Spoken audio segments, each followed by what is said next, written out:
teori. Sekarang ni saya sedang membaca emotion, dan emotion ni kita akan gunakan untuk sapu ke permukaan blok bagi menutupi lubang-lubang mesh yang ada pada blok. So untuk mengetahui proses yang seterusnya, jangan lupa tonton video ini sehingga habis, like dan subscribe. Dan video ini akan berguna.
pensil t-shirt yang kita telah cetak dengan menggunakan teknik 6 So jangan lupa like video ini, subscribe dalam video yang menarik di masa akan datang menantikan.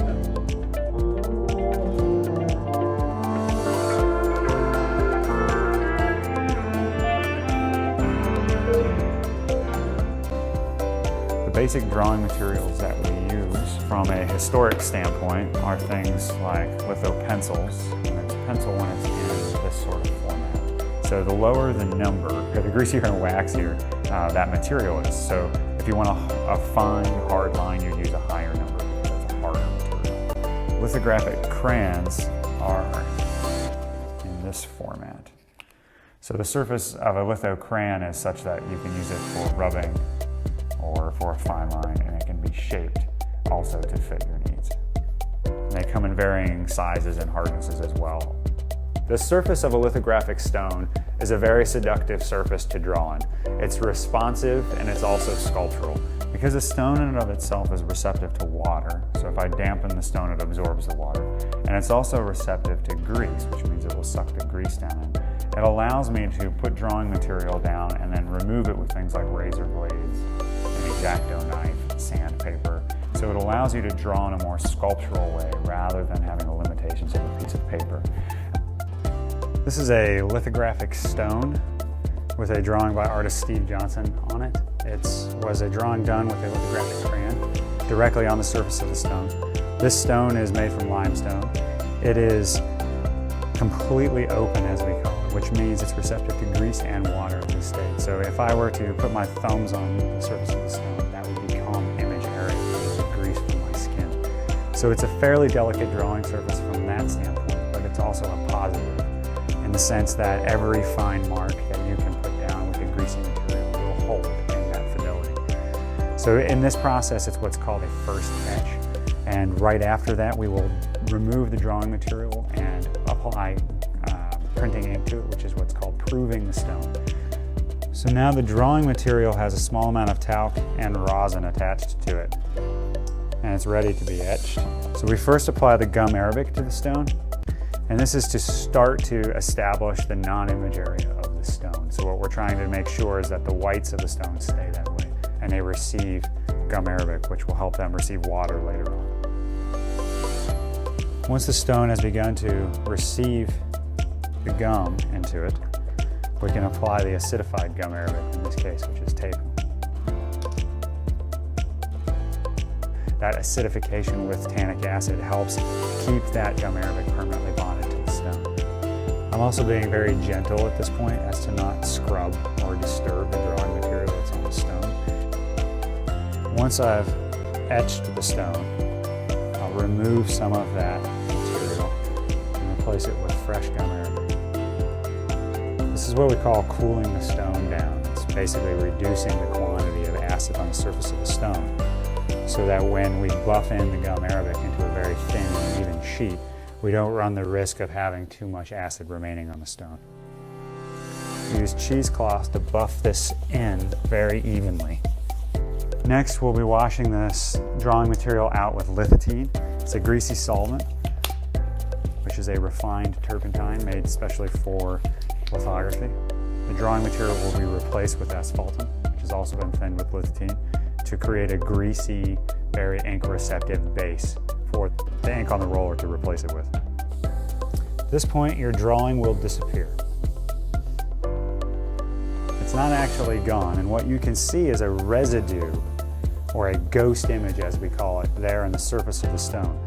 That is where the stone has been converted to soap, or oleomanganate of lime. Right now, when we buff the asphaltum down onto this, we're going to replace that drawing material, which is in effect grease sticking to grease. So it's the grease-loving area of the stone, or the oleophilic area of the stone, accepting new grease.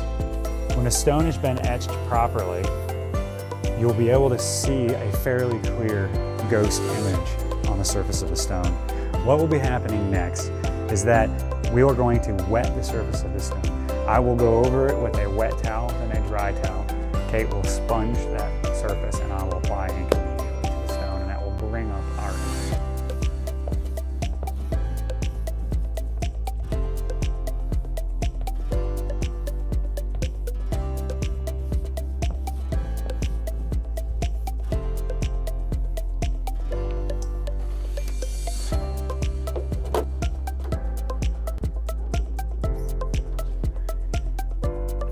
In the beginning, we're not actually interested in transferring ink to paper. We're actually more interested in forcing ink into the stone so that it can start to fill up the greasy reservoir where it was here. Go ahead. So you can see only a very small amount of ink has actually been transferred because we're starting to push ink into the stone first. It's an average of 4 to 6 newsprints for any given particular stone to come up to a full inking. So when printing on a dampened sheet of paper, we can achieve a different tonal range based on the softness of that paper. What we want to do is match that movement and flow of the hand. So what I'm looking for when I look at this is to see if it feels as if the hand has moved across that surface with the color. And if it has, and if it